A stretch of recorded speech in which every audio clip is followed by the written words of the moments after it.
Bien, el día de ayer hablamos sobre el manejo de los residuos sólidos. Ahora vamos a hablar sobre la gestión de los residuos sólidos. Decíamos que para crear un sistema de gestión teníamos que compartir o crear, perdón, un comité. El comité se crea por una resolución directoral y podía estar integrado o encabezada por el director o un profesional con la autoridad delegada para la toma de decisiones, que puede ser el subdirector, puede ser un jefe de departamento, un jefe de servicio, dependiendo del nivel del hospital. Entonces, ¿quiénes más deberían conformar el comité? Dijimos jefe de enfermera, jefe de servicios generales, limpieza, mantenimiento, administrador o responsable de actuación de suministros, el jefe de epidemiología, si lo hubiera, jefe de logística, jefe responsable de salud ambiental o salud ocupacional y jefe de laboratorio y patología, ¿no? Y dependiendo de la extensión del hospital, podría haber alguien más.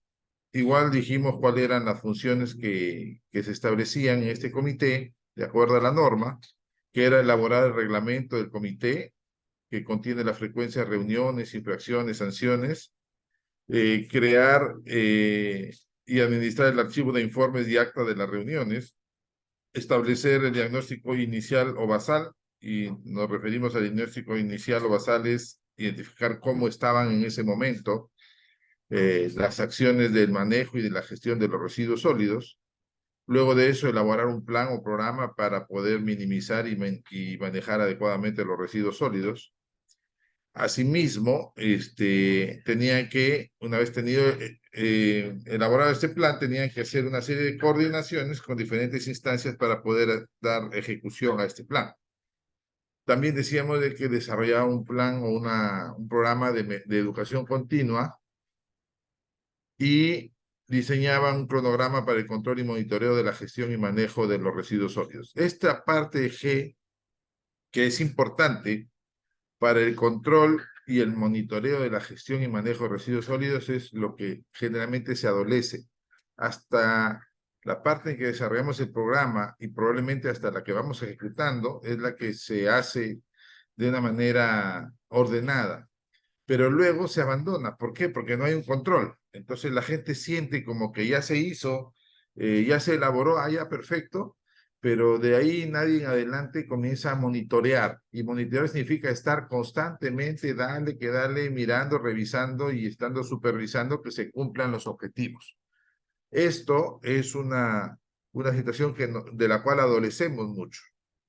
Por eso es que dentro de la directiva se ha puesto un punto específico para que haya un cronograma de control y monitoreo de la gestión y manejo adecuado de residuos sólidos. En este cronograma usualmente se acostumbra a colocar fechas exactas en las cuales se van a hacer supervisiones y control, ¿sí? Pero no quita el hecho de que en algún momento pueda haber una supervisión y control o monitoreo que sea inopinada, ¿ya? Entonces, luego se hace elaborar un listado de recursos e insumos, lógicamente para saber qué es lo que falta para poder implementar y hacer que todo se ejecute de manera conjunta o coordinada, y definir con los jefes de limpieza y recursos humanos la distribución y responsabilidades de los trabajadores encargados en el manejo de residuos sólidos. Hay que darle las tareas específicas, quién va a ser el que va a llevar los residuos sólidos del depósito primario al depósito intermedio. Entonces, esto nos va a ayudar a tener responsables específicos que hagan la labor para la cual se les va a capacitar.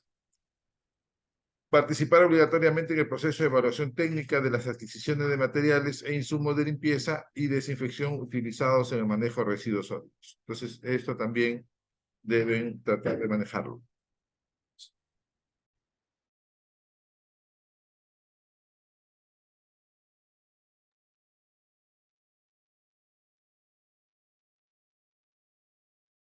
Acá señalamos en esta lámina que el Comité de Gestión y Dirección Integral debe tener coordinaciones con otros comités, en especial con el tema de seguridad y salud en el trabajo y bioseguridad. Estos son los dos principales. Cuando se hace un buen trabajo con estos, se puede controlar las infecciones intrahospitalarias. Sin embargo, hay que estar atentos a todos estos tres comités para que el Comité de Manejo de Residuos Sólidos pueda integrarse muchas veces en sus reuniones y ver la problemática que están pasando y que puede ser causa de vulnerar algún sistema de seguridad, de salud o trabajo o ser generadores de infecciones intrahospitalarias. Decíamos que las actividades primordiales del comité o responsable para la gestión integral y manejo de residuos sólidos debe hacer que se incluyan dentro del plan operativo anual las actividades del plan o programa de minimización. Esas actividades, la idea es que se incluyan en el plan operativo anual porque eso implicaría dotar de presupuesto. Esto cuando se coloca, prácticamente también se tiene que colocar presupuestando todos los costos a los cuales se van a incurrir. Y lógicamente tiene que hacer la capacitación en manejo de residuos sólidos. ¿Cuál es el contenido de la capacitación? Acá lo señalamos el día de ayer, que eran sobre medidas de bioseguridad, peligro de los residuos sólidos, métodos para prevenir transmisiones, aspectos técnicos sobre la etapa de manejo de residuos sólidos que hemos hablado ayer, procedimientos de seguridad, limpieza, desinfección de ambientes, etcétera, ¿no? Y pasábamos al tema en que el comité es responsable de elaborar 4 documentos técnicos fundamentales, ¿ya? Fundamentales. Primero, el diagnóstico basal. Vamos a hablar sobre el diagnóstico basal. Decíamos que es un requisito previo para todo diseño, formulación e implementación de un plan de gestión y manejo de residuos sólidos y tenía 5 características fundamentales. Primero, identificar la fuente de generación y las clases de los residuos. O sea, tenemos que saber dónde se están generando los residuos sólidos. El saber dónde se están generando los residuos sólidos nos implica tener conocimiento de la cantidad de residuos sólidos comunes, la cantidad de residuos sólidos especiales y los biocontaminados, ¿no? ¿Y para qué? Para poder saber qué tipo de contenedores tenemos que implementar en esa zona. Segundo, determinar el promedio de la cantidad de residuos. Esto se va a hacer, como lo vamos a ver en adelante, tratando de manejar la medición de una semana en completo, desde el primer día hasta el 7º día. ¿Sí? Obtener información de aspectos administrativos y operativos. Cómo es que se están manejando los residuos sólidos, si la gente lo tiene capacitado o no, si están haciéndolo de manera adecuada o no, si si está señalizado la ruta, si tienen horarios ya establecidos, etcétera, etcétera. Todos los aspectos administrativos y operativos. Es lo que tiene que hacer para el diagnóstico basal. Luego de reunir toda la información, hay que hacer el análisis de la información y estos datos van a tenerse como referencia histórica de los residuos sólidos generados. Entonces, ¿cuáles son las etapas a considerar en la elaboración del diagnóstico inicial o basal? Primero, caracterización del residuo. Es un procedimiento para determinar la composición de los residuos sólidos generados en el establecimiento, servicio médico de apoyo y centro de investigación, de acuerdo a la clase, peso y volumen. Se realiza la siguiente: clase de residuos comunes, biocontaminados y especiales, que lo hablamos ayer, bolsas rojas, bolsas negras, bolsas amarillas, ¿no? Entonces, en este sentido, tenemos nosotros el manejo de los residuos sólidos en la directiva misma, que se las voy a alcanzar también, en el anexo 1, hay varios ejemplos de los residuos sólidos generados en las áreas o servicios. Aquí les he tomado uno, por ejemplo, servicio de medicina, hospitalización. Proceso, evaluación clínica, o sea, ¿qué es lo que hacen ahí? Evaluación clínica, procedimientos invasivos, cateterismo vesical, acceso a vías respiratorias, acceso vasculares, venosos, arteriales, administración de medicamentos, punción lumbar, toracocentesis, etcétera. ¿Qué tipo de residuos se generan ahí? Normalmente son biocontaminados. ¿Cuáles son los guantes que se han utilizado? Bajalenguas, mascarillas, descartables, sonda de aspiración, alitas, agujas, equipo de venoclisis. O sea, esto ya está establecido en la norma. ¿Cuáles son los principales residuos sólidos que se generan por el uso de estos dispositivos durante los procesos o procedimientos de hospitalización? Entonces, ya lo tendríamos acá, los biocontaminados. Los comunes: papel, máscaras de nebulización, bolsas de polietileno, frascos de suero, bolsas, entre otros, que no hayan estado en contacto directo con el paciente. ¿ya? Y los especiales, en caso de tratamiento oncológico, las jeringas de los tratamientos oncológicos, las vías de los tratamientos oncológicos, las gasas contaminadas con citostáticos, termómetros, entre otros. Son residuos especiales. Entonces, en la directiva, como le digo, el anexo, ahí van a encontrar ustedes del servicio de cirugía, del servicio de emergencia, del servicio de laboratorio. Van a encontrar esta misma disposición donde ya se pueden ustedes, y con esto también la gente que trabaja ahí puede estar capacitada de saber, oye, esto tengo que ponerlo en residuos comunes, es un poco para orientarlos. Si hay otros que no están en esta lista, entonces tenemos que entender que los biocontaminados son los que están directamente relacionados con la atención, han sido tocados y manipulados con el paciente. Los comunes son aquellos que no han tenido ningún contacto, ¿no? Y los especiales son, ya como dijimos, los tratamientos oncológicos, los radioactivos, los termómetros de uso que tienen mercurio, se deben considerar como residuos especiales. ¿Y cómo se deben manejar los residuos? Se debe disponer de un número suficiente de recipientes con sus respectivas bolsas para el acondicionamiento de los residuos según su clasificación. Se deben considerar con recipientes en las habitaciones de los pacientes y los baños, ¿sí? Los residuos punzo cortantes deben ser descartados en recipientes rígidos, como ya lo hemos dicho ayer. Las bolsas se cerrarán torciendo la abertura y amarrándola. Al cerrar las bolsas se debe eliminar el exceso de aire, teniendo cuidado de no exponerse a ese flujo, porque muchas veces las cierran y están llenas de aire y a la hora que las apilan, comienzan a explotar, a reventarse las bolsas y podrían originar fuga de estos contenidos, aparte de los aerosoles o los vientos contaminados que pueden ser inhalados. Entonces, la directiva en el anexo 1 me da las medidas y cómo se va a clasificar individualmente cada uno de los servicios, ¿no? Y qué es lo que debe hacerse con los residuos sólidos. Entonces, ahí les pongo el ejemplo de la primera. Luego, se va a determinar el volumen de los residuos sólidos generados en cada área, unidad o servicio. Esto es con la finalidad de calcular el volumen. ¿Para qué sirve? Para poder saber qué tipo de contenedor voy a colocar.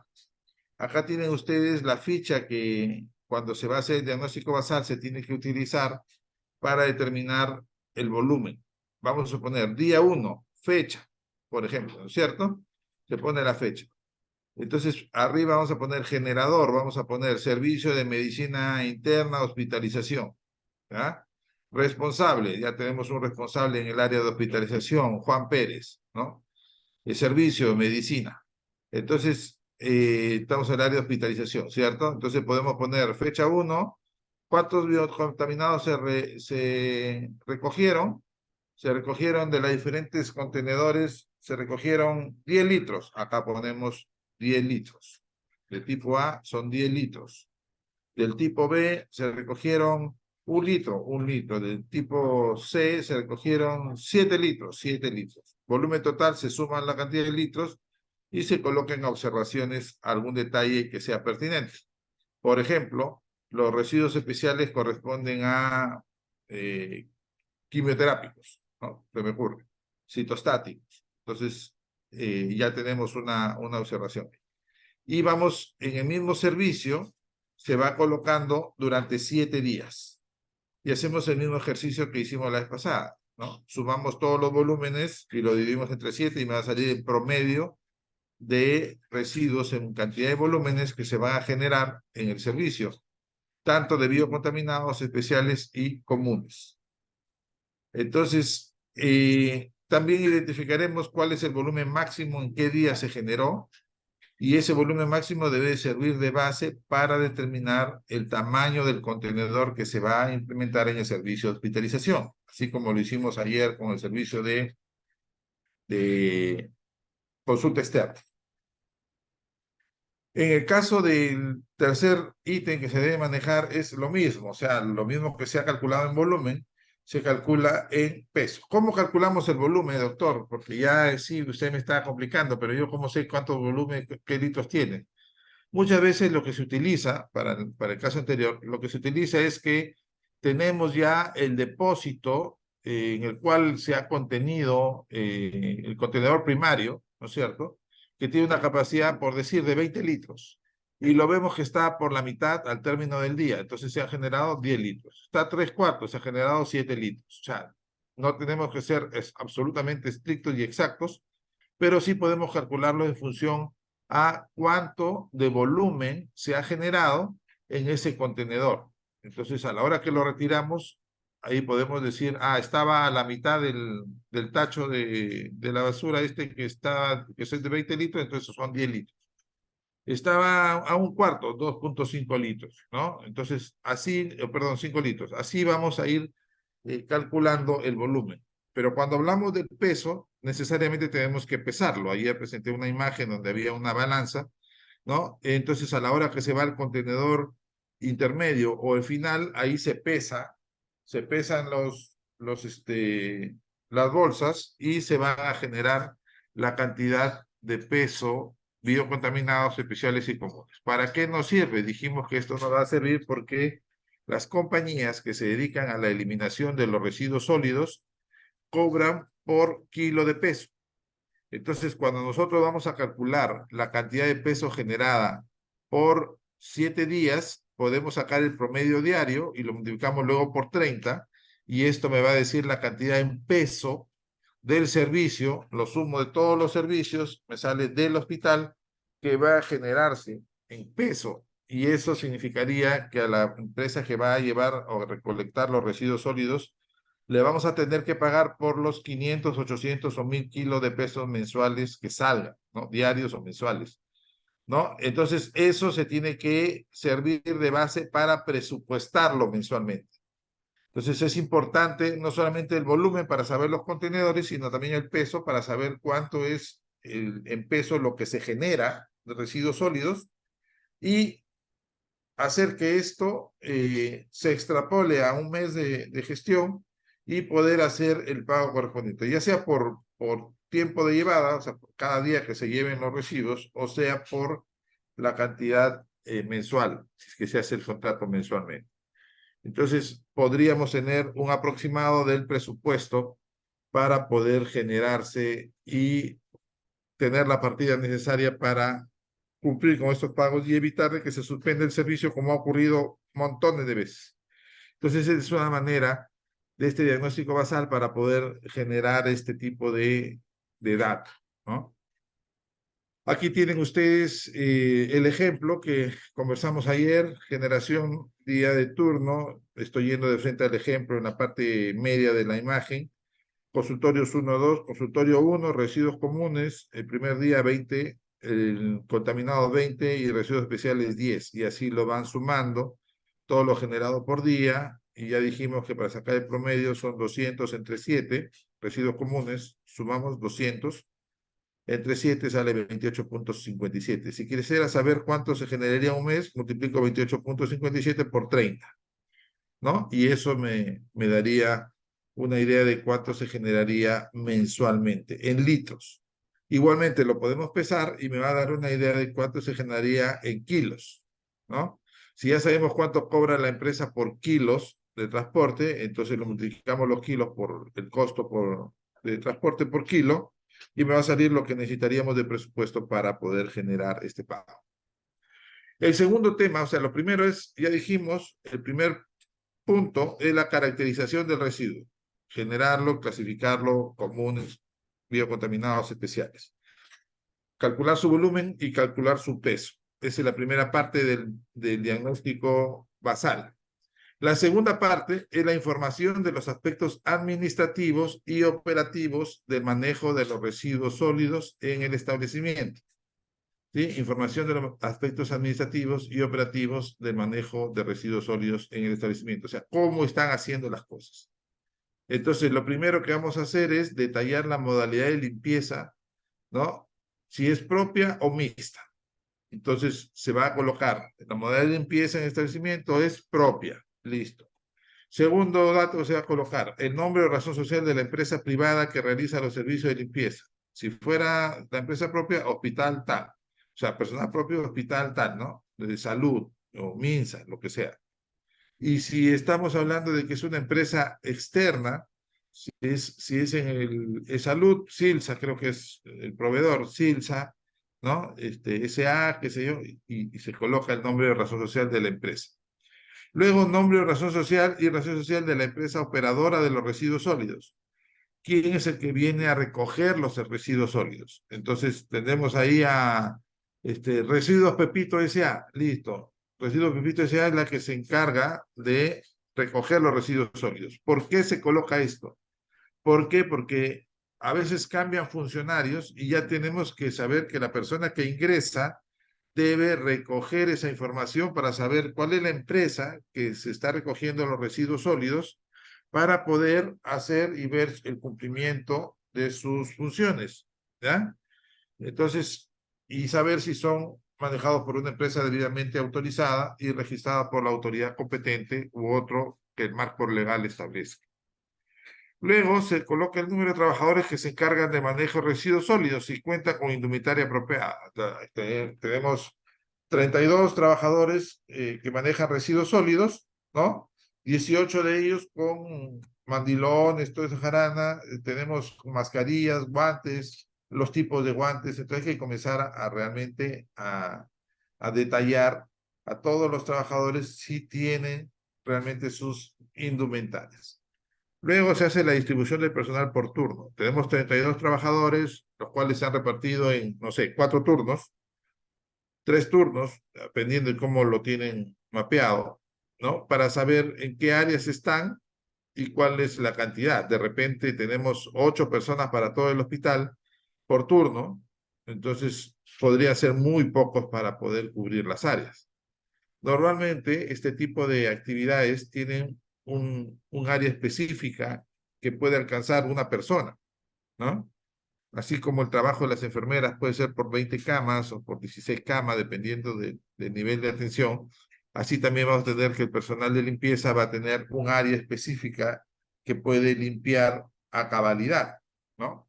Que podrían ser, no sé, estoy especulando, todo el ala de hospitalización, 10 cuartos, o sea, finalmente lo que tenemos que tener es que debe haber un responsable por una cantidad de trabajo que se pueda distribuir.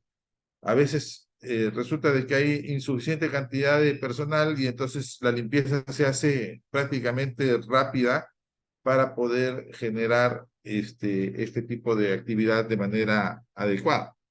La frecuencia y limpieza del establecimiento, la capacitación o no del personal en el manejo de los residuos sólidos, si es que realmente han sido capacitados, ¿no? Si el personal encargado del manejo de los residuos sólidos recibe asistencia y control médico de acuerdo a la normatividad vigente. Esto significa de que si han tenido, por ejemplo, exámenes médicos ocupacionales,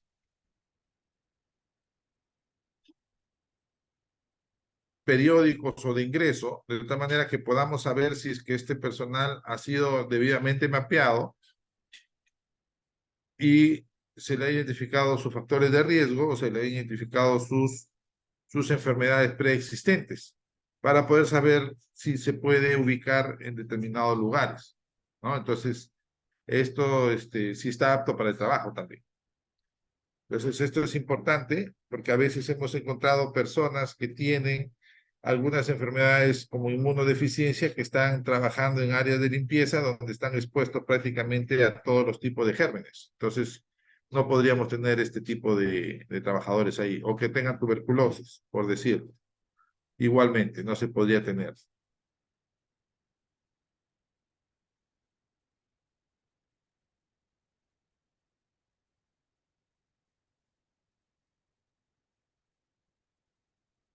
Es lo que decíamos, las enfermedades más frecuentes del personal, los accidentes más frecuentes que por el manejo de residuos sólidos. ¿Qué son los accidentes o qué accidentes se han identificado como más frecuentes? Pinchazos. En alguna vez recibimos un paciente que manejaba residuos sólidos que se había cortado el dedo con una hoja de bisturí, ¿no? Entonces, llegó al tópico y se le hizo las curaciones y todo el tema. Entonces, estos accidentes que son los más frecuentes nos permite Primero, comenzar a generar los reportes adecuados. Segundo, determinar con evidencias que realmente se han producido en el establecimiento y producto del trabajo. Y tercero, poder hacer acciones que permitan evitar que ocurran más accidentes. Es decir, si tenemos que hay, por ejemplo, en las bolsas rojas, hojas de bisturí y que estas se han deslizado y al momento de manipular las bolsas se han cortado, significa que no se ha utilizado adecuadamente las cajas punzocortantes.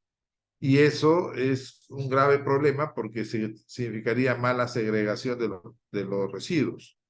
Y estos accidentes se pueden evitar capacitando al personal que está haciendo este tipo de actividades, ¿no? Y si es necesario, como medida final, rotarlos para que no realicen estas actividades si es que no adoptan las medidas correspondientes.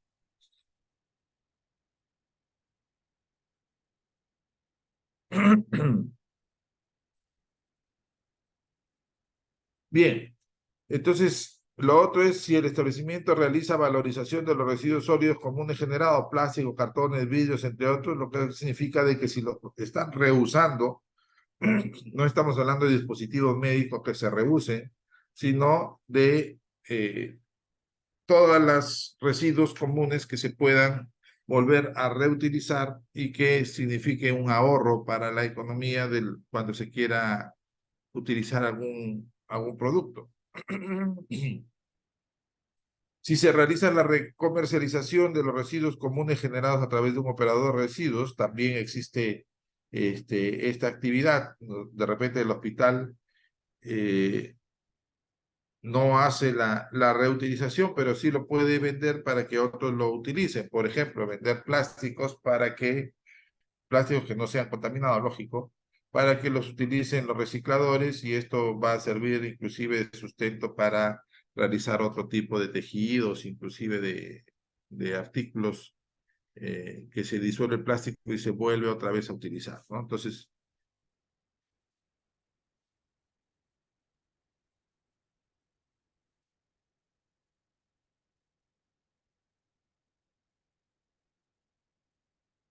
se va un poco el internet, pero ya, a ver.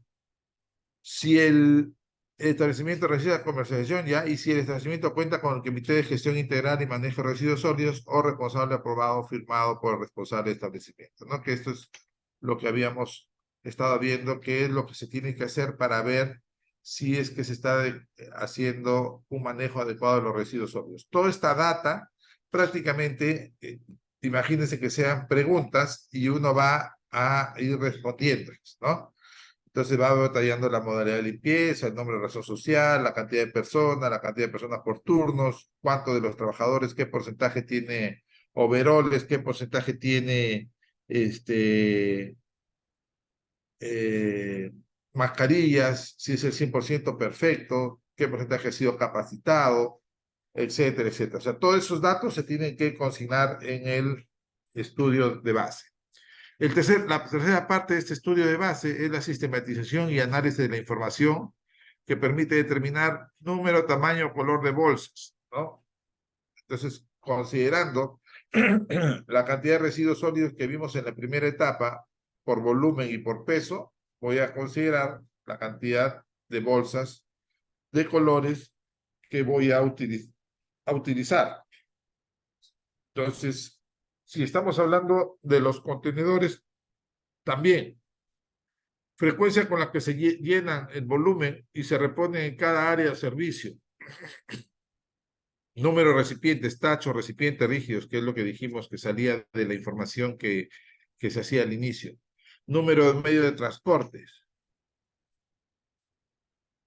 Lugares de almacenamiento intermedio y final o central, ¿no? Que es lo que también conversamos bastante ayer. Tratamiento interno y externo de los residuos, ubicación, tipos, tecnología, métodos empleados, cómo es que vamos a manejarlo, cómo es el tratamiento interno o externo, cuál es el flujo para poder establecerlo, ¿no? Si no tenemos un flujo ya establecido en el establecimiento, por dónde deben ir, qué ascensor usar, ¿no? Porque la idea es que se haga en un momento circunstancia adecuada y puede usar, por ejemplo, el ascensor, hacer una limpieza rápida para que pueda usarlo el público. Entonces, el ascensor va a estar de 6 a 6:30 para traslado de residuos sólidos. No se puede usar el ascensor de 6 a 6:30 o 6:15, dependiendo del tiempo. Entonces, todo tiene que trabajar para que en ese momento el ascensor esté completamente libre y se utilice para el traslado de residuos sólidos. Terminado el traslado de residuos sólidos, viene el personal de limpieza y hace una desinfección del ascensor, una desinfección rápida, ¿no? Para que pueda seguir siendo usado por los usuarios. Esto en el caso de que, como en algunos establecimientos, solamente hay un ascensor, entonces no hay ascensor de mantenimiento o de personal, entonces tenemos necesariamente que usar el mismo ascensor. Entonces, en ese caso hay que ponerle la hora. Costo por peso de residuos, ya lo hemos dicho, minimización de los residuos, reciclaje, reuso, datos de la empresa operadora, identificación de los problemas en el manejo interno y externo de los residuos a lo largo de la etapa del manejo. Este punto K es la parte de es el ítem de esta tercera parte que más nos interesa porque se identifican los problemas. O sea, identificado todos los componentes del sistema de gestión de residuos sólidos, se va a identificar los problemas para el manejo, ¿no? ¿Qué problemas tiene la gente? ¿Por qué no se hace? Muchas veces es por falta de capacitación, otra vez por falta de insumos, porque el almacén final es inadecuado, porque es muy poca la capacidad del almacén final para poder tener ordenadas las bolsas, porque la empresa operadora no viene todos los días, solamente viene una vez por semana, entonces se acumulan demasiado. ¿Y eso por qué? Porque solamente tiene un contrato que dice que sea semanal, ¿no? Entonces, a veces los personal de logística, sin saber cuál es la problemática, y por ahorrarse costos, entonces mejor vengan una vez por semana, y ahí tenemos todos los residuos acumulándose hasta el pecho, ¿no? Por una mala gestión y por no haber estado presente en la negociación, justamente los que pertenecen al comité. Entonces, esto debería hacernos reflexionar que identificar los problemas implica tener una acción para resolverlos y que esto no siga sucediendo. Acá tienen ustedes, de acuerdo a la directiva, este esquema de cómo se realiza el informe del diagnóstico basal, ¿sí? Entonces, diagnóstico inicial, título de diagnóstico inicial o basal de residuos sólidos del hospital tal cosa, ¿cierto? La introducción, información general del establecimiento. El hospital, ¿no? De salud, vamos a poner, es un hospital de referencia, ¿no? Que tiene una capacidad de tantos, su ámbito geográfico es tal, su nivel operativo de categoría tal, y así sucesivamente vamos describiendo al hospital una información general del establecimiento, ¿no? Y se está haciendo este diagnóstico basal con la finalidad de establecer las bases para poder implementar un plan de seguimiento, etcétera, etcétera, de manejo de residuos sólidos. Recuerden que para eso es el diagnóstico basal, o sea, ya prácticamente ahí está hecha la introducción. Y el plan de trabajo, método, técnica, se ha tomado el método del estudio de la generación de residuos sólidos por servicio durante 7 días continuos, ¿no? Y se ha pesado y calculado el volumen en función a los contenedores primarios y el pesado en función al peso diario que se genera, ¿no? Entonces, sobre eso se ha establecido el promedio diario en volúmenes y en peso. Y ahí está el método y la técnica, que es justamente lo que hemos explicado. Requerimientos, insumos, recursos humanos, entre otros. Entonces, se han utilizado 6 enfermeras, o sea, ha participado en el estudio, no se ha utilizado, se han participado en el estudio 6 enfermeras, 3 técnicas, 2 personales administrativos, qué sé yo, y vamos colocando ahí, ¿no? Se ha usado micrómetro para ver el tipo de bolsas, bueno, se colocarán lo que se han hecho. Medidas de seguridad y contingencia, qué es lo que se va a hacer, bueno, etcétera. Y vamos ahí teniendo el cronograma y el presupuesto que se ha utilizado y el cronograma. o que se va a utilizar el iconograma. Y en este caso, hacemos la caracterización de los residuos sólidos y ahí se va a determinar la clase y todo lo que hemos hecho, hemos descrito anteriormente, ¿no? Primero el paso 1, luego el paso 2, y así sucesivamente. Al final, el quinto ítem del informe es el procesamiento y análisis. El cuarto ítem del informe, si lo ven acá, es la caracterización de residuos, que corresponde a la primera fase del plan, ¿no? Porque esto es el informe. Y ahí está el pesaje diario, el cálculo de volumen, etcétera, etcétera. El quinto punto del informe es el segundo punto que hemos hecho en nuestra etapa, segunda etapa de metodología para el diagnóstico basal, que es la información de los aspectos administrativos, que ya dijimos, poner cuál es la empresa, cuántos trabajadores son, cómo se distribuye por turno, etcétera, etcétera. Todo lo que hemos dicho está acá, en esa parte 5.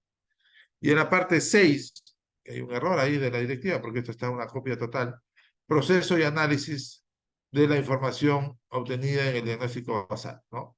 Número de bolsas necesarias, frecuencia con la que se debe llenar, etcétera, etcétera, y vamos dando ahí hasta llegar a la identificación de problemas y manejo. Luego termina en conclusiones y recomendaciones. Entonces, este es el esquema para el informe final del estudio de diagnóstico basal o inicial de residuos sólidos. Está en el anexo 5 de la directiva. Así que entendiendo todo lo que hicimos anteriormente, esto debe ser sumamente fácil porque solamente es armar y redactar en función a los datos que hemos ido obteniendo. Nos hablaba de un plan de manejo de residuos sólidos. Es un documento de planificación de los generadores de residuos sólidos no municipales que describe las acciones de minimización y gestión de residuos sólidos que el generador debe seguir, con la finalidad de garantizar un manejo ambiental y sanitariamente adecuado. Para todas aquellas actividades sujetas al Sistema Nacional de Evaluación de Impacto Ambiental, SETA, este plan se integra al instrumento de gestión ambiental IGA. Entonces, importante estas dos cosas. Primero, porque no es solamente que hagamos, nos ha pedido que hagamos esto en el hospital y creemos que ahí nomás queda el tema. Toda la información que se va a generar en los manifiestos mensuales o anuales que se van a hacer, todo esto va a llegar finalmente al Sistema Nacional de Evaluación de Impacto Ambiental, SETA, ¿no? Que lo maneja generalmente el Ministerio del Ambiente, y también va a llegar al instrumento de gestión ambiental, porque esta data van a servir justamente para la gestión. ¿Qué es la gestión? Coordinar actividades para reducir el impacto ambiental de la generación de residuos sólidos. Entonces, esto tiene que ser fundamental para todos porque es parte integrante de todo el plan nacional de manejo de residuos sólidos. Si no lo hacemos bien, estamos afectando el plan nacional. No podemos solamente quejarnos de que el gobierno no hace nada o qué sé yo.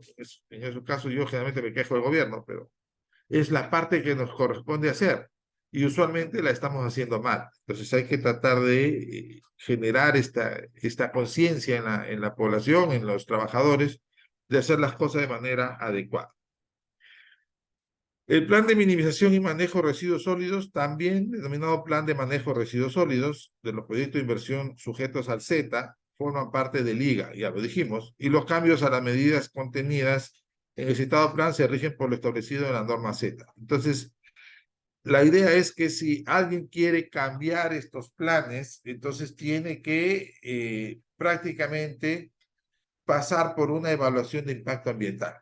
Y en ese sentido, nosotros no estamos dispuestos, pues no tenemos la capacidad para simplemente cambiar las acciones. Hay que seguir la metodología ya establecida, porque no es una metodología inventada por alguien que se le ocurrió un día, sino que es la que se maneja normalmente en diferentes latitudes y que han tenido estudios que han demostrado efectividad, ¿no? Entonces han mostrado un cambio, una reducción importante en los residuos sólidos. Ayer les comentaba de que países como Corea del Sur, Alemania, Inglaterra mismo, ¿no? Son líderes en Dinamarca, son líderes en el manejo de residuos sólidos.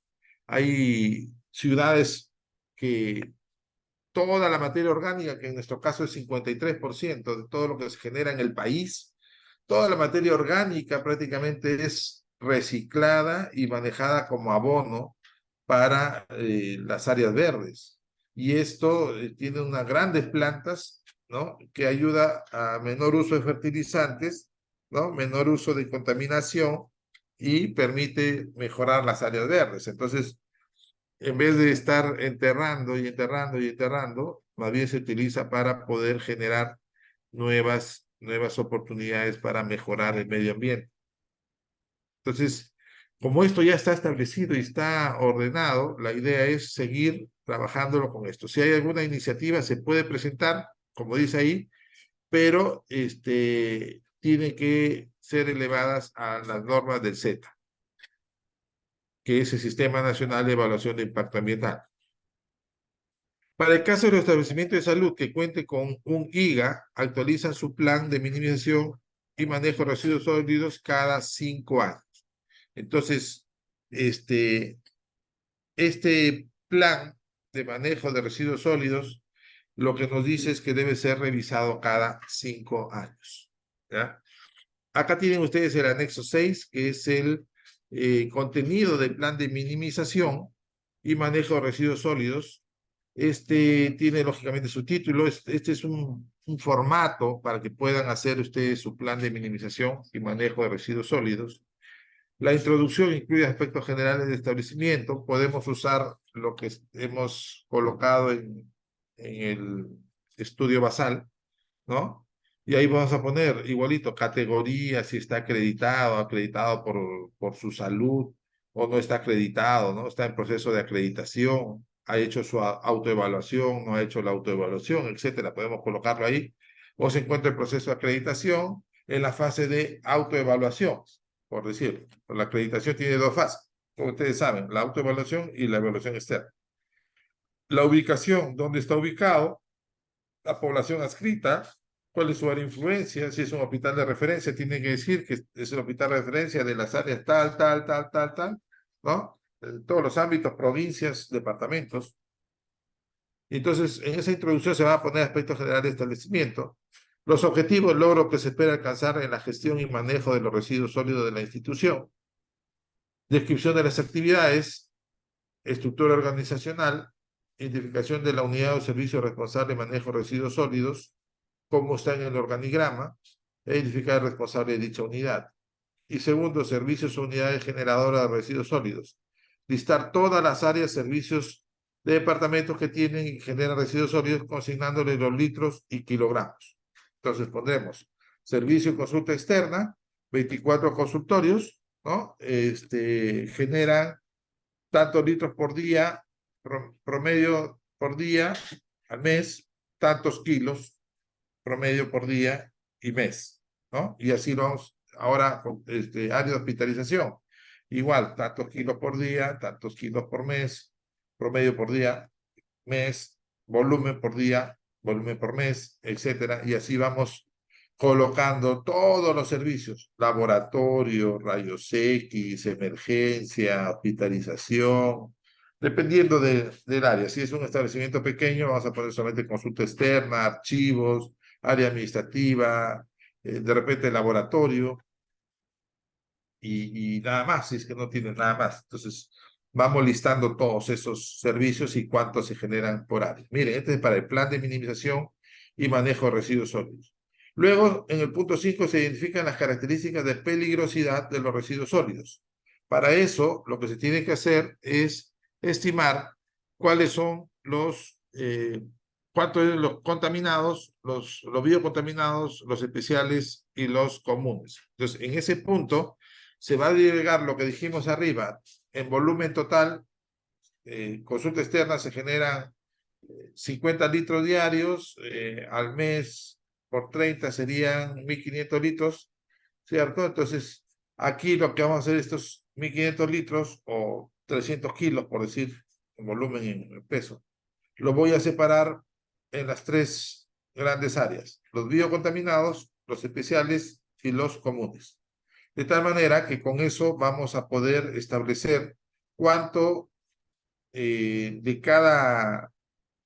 de cada tipo de residuos se genera, ¿no? Y así determinamos la peligrosidad de los residuos generados en el establecimiento. En el paso 6, estimación de la tasa de generación de residuos. La información obtenida en esta estimación se utiliza para determinar la cantidad de residuos sólidos en peso que se consignarán en los manifiestos de los residuos peligrosos y en la declaración anual. Asimismo, sirve para estimar los costos que se pagarán, ya sea en la recolección, transporte, tratamiento y disposición final. Entonces, esto es la cantidad de kilos, lo que hemos venido diciendo, cuántos kilos se generan, pero sobre todo se consideran en los residuos sólidos biocontaminados y especiales, los comunes, ¿no? Porque estos van a ir a través de los residuos municipales, con la finalidad de establecer cuánto es lo que estaremos utilizando o generando por kilos por mes para poder estimar los costos. Punto 7, las alternativas de minimización. Ahí se consignan las actividades que realiza el establecimiento para disminuir el volumen y la cantidad de residuos generados. ¿Cómo podría ser? Convenio de devolución de envases con terceros. A suponer que nosotros compramos lejías. Pues bien, termina de utilizarse todas las galoneras, tomen señores de la empresa que nos vende la lejía y le devolvemos sus envases. ¿Con qué finalidad? Con la finalidad de que ellos vuelvan a reutilizarlos, ¿no? Pero a la misma empresa, ¿no? Vuelvan a reutilizarlos, vuelvan a usarlos o hagan la mejor disposición. Así se va a disminuir la cantidad de residuos que el establecimiento está generando. La segregación de acuerdo a la clase de residuos. Muchas veces hay materias orgánicas, entonces las materias orgánicas puede ser trasladado a un lugar donde realicen compus, por ejemplo, para abono de áreas verdes. Entonces, eso va a ser en función a cómo se va segregando las clases de residuos. Valorización, reaprovechamiento, reciclaje y comercialización de los residuos comunes. Hay muchas veces cartones que se venden, ¿no? Y que son reutilizados en la industria en papel, en forma de cartones nuevos, etcétera, etcétera. Eso se pueden comercializar, sirven para ingresos del establecimiento y permiten, como ingresos propios, se registra y evita el desecho, la generación de residuos comunes. Bueno, todas las actividades que se puedan crear en este aspecto. El punto 8, almacenamiento intermedio de residuos. Consignar si el establecimiento requiere o cuenta con almacenamiento intermedio, indicando ubicación, características del área, capacidades, tipo de infraestructura, etcétera, etcétera. La recolección y transporte internos. Describir frecuencia, horarios, rutas. Importante, que es lo que más se adolece en los establecimientos, es donde la mayoría de las supervisiones caen, no hay una ruta establecida, no está señalizada, ¿no? Colocar un diagrama, indicar si se encuentran señalizadas, responsable de la recolección del servicio, quién lo realiza, si es por tercero, indicar el nombre, etcétera. O sea, hay que colocar y detallar ese tema. Almacenamiento central o final de los residuos, las características ya lo señalamos. Recolección y transporte externo, la razón social, la empresa, lo mismo que ya hemos señalado también. La valorización de los residuos, de considerar la valorización, se deberá detallar esta alternativa de gestión y manejo de residuos sólidos, ¿no? Entonces, en este sentido son básicamente la reutilización, cómo se hacen, qué es lo que estamos haciendo. Tratamiento de los residuos. Debe registrarse lo siguiente: qué tipo o método de tratamiento se realizan los residuos. Si tenemos hoy autoclaves, o sea, un autoclave para esterilizar los residuos antes de mandarlos al desecho, o tenemos un incinerador, ¿no?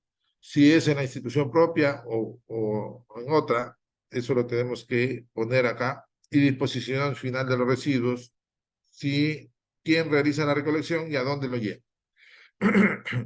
El punto 15 es la seguridad y salud en el trabajo.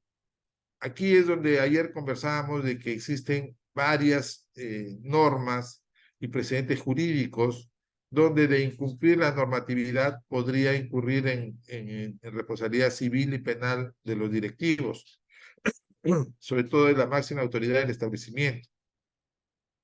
Por lo tanto, debe estar bastante protegido en este aspecto, ¿no? Se debe generar la indumentaria y equipo de protección personal, o sea, los equipos de protección personal, los EPP, bota, mascarilla, mamelucos, gorras, etcétera. Exámenes médicos ocupacionales, según lo establecido. Carnet de inmunización para hepatitis B, tétanos y otros. Registro de accidente de trabajo del personal que maneja residuos basados en la ficha de registro de notificación. Entonces, hay todo un programa en salud ocupacional para registrar accidente de trabajo. Y finalmente terminamos acá en las actividades de mejora. Aquí es donde ya procesada toda la información anterior, se plantean una serie de actividades para mejorar, ¿no? ¿Cómo vamos a mejorar la infraestructura del almacén central? Hay una metodología. Podemos empezar desde el inicio, mejorando si hay bolsa, no hay bolsa, qué sé yo, o podemos empezar desde la parte final. O sea, tenemos un almacén central adecuado, comencemos ahí, ¿no? Y de ahí vamos bajando hasta llegar a las bolsas. Como guste, eso va a depender de, de lo que ustedes, cómo lo quieran afrontar. Entonces, siempre recordando que el servicio de limpieza, el servicio o la gestión de manejos de residuos sólidos, deberían implementarse actividades de mejora en 5 aspectos, ¿ya? 5 aspectos. Infraestructura, ¿ya? Teniendo en cuenta la infraestructura. Si la infraestructura es la adecuada para el almacén central, el almacén intermedio, ¿no? Estaríamos bien. Equipamiento. Tenemos los carros, tenemos los contenedores adecuados, tenemos los depósitos intermedios o finales con ruedas, con tapa, están en buen estado. Estamos hablando de equipamiento, ¿no? Y ahí estamos hablando también de los equipos de protección personal, botas, guantes, mascarillas, mamelucos, overoles, como quieran llamar, ¿ya? Tenemos infraestructura, equipamiento. Tercero, recursos humanos. Por eso acá ustedes ven acá, perdón, arriba. Ustedes ven acá relacionadas a infraestructura, en actividades de mejora, relacionadas a infraestructura, insumos, equipamiento, contratación de recursos humanos. Ya estábamos hablando de la tercera, recursos humanos. ¿Está bien? Entonces tenemos infraestructura, equipamiento, recursos humanos. Luego tendríamos ahí un tema importante que no está dentro de esas actividades de mejoras que ustedes deberían también considerar, o sea, siempre se consideran en 5 aspectos: infraestructura, equipamiento, recursos humanos, procesos y procedimientos. Si está documentado los procesos y procedimientos del personal, ¿sí? Con la finalidad de que todo esté debidamente registrado. No solamente basta decir, ustedes lo van a llevar de aquí para allá y tienes que hacerlo bien y todo tiene que estar escrito y tiene que estar aceptado, conocido por el trabajador. Entonces, en ese sentido, es importante que cuando ustedes hagan las actividades de mejoras, los centren en infraestructura. Actividades de mejora. En infraestructura se propone esto, o sea, todas las actividades que se plantean hacer. En equipamiento, esto, ¿no? Es necesario hacer esto, todos los equipos, insumos que se deben utilizar o se deben adquirir si es que no los tienen. Recursos humanos, entonces ahí van a tener que ver cuántos recursos humanos hay, cuántos son necesarios, ¿no? Se necesita tanto por ambiente, tantos en ese lado, la generación de residuos sólidos está más concentrada en tal área, necesitamos ahí más personal por metro cuadrado, ¿no? Con la finalidad de poder manejar adecuadamente los residuos sólidos. Y los procedimientos, entonces todas las personas, todos los procedimientos deben estar estructurados, registrados, escritos, ¿no? Con un flujograma adecuado. De tal manera que cuando ingrese una nueva persona, se le ha capacitado en las aulas sobre manejo de residuos sólidos y cuando llegue, tiene que saber cómo hacer el retiro de una bolsa, algo que no hace, por ejemplo, que es una actividad muy simple, ¿no? Procedimiento para el retiro de los contenedores primarios. Tiene que llegar, retirar la bolsa, cerrarla, quitar el aire, cerrarla, sellarla, torcerla por el cuello, amarrarla, ¿no? Y previamente sacarle el aire, se retira, se pone en el contenedor de transporte. ¿Y qué es lo que debe hacer con el contenedor primario? Debe desinfectarlo, ¿no es cierto? Entonces, cosas que no se hacen. Entonces, esos procedimientos deben estar registrados. Aunque parezcan sencillos, deben estar registrados. Decía un colega, un maestro en este tema, decía, tiene que estar escrito como para niños de primaria, ¿sí? Para que no existan dudas de la forma en cómo se deben hacer las cosas. Entonces ya tenemos la cuarta parte. Y la quinta parte, que es básica y esencial, es el programa de capacitación. Recuerden que está en un ítem especial, el programa de capacitación. Tiene que ser necesariamente cumplido con la finalidad de que se certifique. Es una especie de certificación o acreditación del servicio de limpieza. Todos deben estar mínimamente capacitados. La norma exige mínimo 4 cursos al año. Yo sería de la opinión que sean por lo menos 8, pero ya es un tema de cuál es la disponibilidad de los tiempos y de los recursos, pero se exigen 4 mínimos al año y irlos capacitando en los próximos tiempos con lo que se necesita. Entonces pueden valorar o evaluar cómo es la actividad que realizan y sobre eso hacer su plan de capacitación. Entonces ya tenemos 5 aspectos en que tienen que hacer estas actividades de mejora: infraestructura, equipamiento, personal, procesos, procedimientos y plan de capacitación. ¿Ya? Informes a la autoridad, el punto 17 de este plan de gestión. Indicar el compromiso de remitir a la autoridad el componente de documentos técnicos administrativos establecidos por ley. Hay una declaración anual en el manejo de residuos sólidos, manifiesto del manejo de los residuos sólidos, que son mensuales, plan de manejo de residuos sólidos. Bueno, y aquí tienen ustedes el cronograma de capacitación y el plan de manejo de residuos sólidos. ¿Están buenos? Déjenlos, ponlos a sacar. A ver, perdón, un segundito, ¿ya? Decíamos entonces que tenía que haber en este plan, tiene que haber el cronograma de capacitación, los temas de capacitación responsables por tema, la frecuencia, el público objetivo, y dentro del plan de manejo de residuos sólidos se debe establecer un plan de contingencias. Esta es una de las partes importantes de este plan, en donde se consignarán las acciones a desarrollar en caso de derrames, incendios, infiltraciones, inundaciones y explosiones.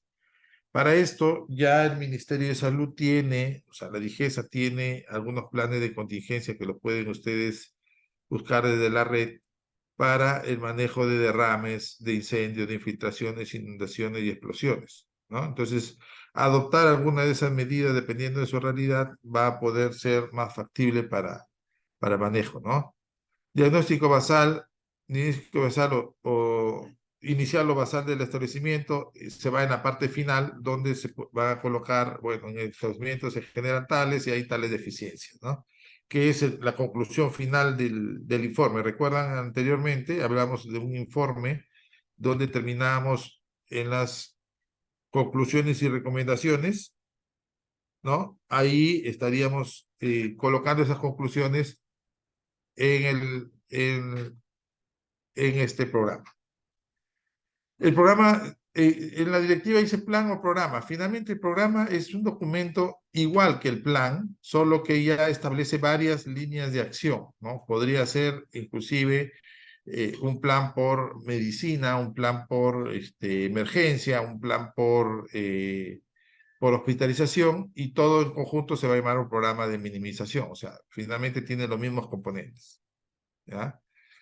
El registro de la información en el sistema de información para la gestión de residuos sólidos es lo que nosotros llamamos es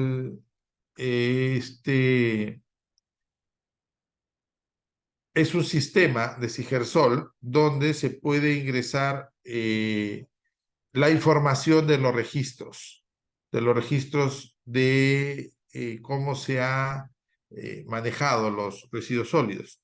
Y para esto es importante registrar la declaración anual de residuos sólidos. Es decir, cuando uno ya tiene un establecimiento, se va a registrar en la DIRESA, ¿no? Y en la GERESA, y a su vez esto van a tener libre acceso a la DIGESA, que la DIGESA es la que maneja el programa, y ahí es donde se van a dar un usuario y una clave para poder hacer la declaración anual de residuos sólidos.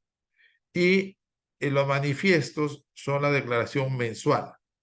El manifiesto usualmente lo realiza la empresa recolectora. Sin embargo, el establecimiento de salud tiene que estar atento de que este manifiesto también sea ingresado al sistema. Muchas veces nos dan a nosotros una copia y nosotros somos los que vamos a registrarlo para garantizar de que estamos cumpliendo con el registro o el reporte ante Sigersol del manifiesto de manejo de residuos sólidos peligrosos que son mensuales, ¿sí? Y en el año se hace una declaración anual. Estos manifiestos, dice documento técnico administrativo que facilita el seguimiento de todos los residuos sólidos peligrosos transportados desde el lugar de generación hasta la disposición final. Este manifiesto debe contener información relativa a la fuente de generación, las características de los residuos generados, transporte y disposición final consignados en formularios especiales, que son suscritos por el generador y todos los operadores que participan hasta la disposición final. El manifiesto se reporta a través de Sigersol durante los 15 primeros días hábiles de cada trimestre. ¿Para qué?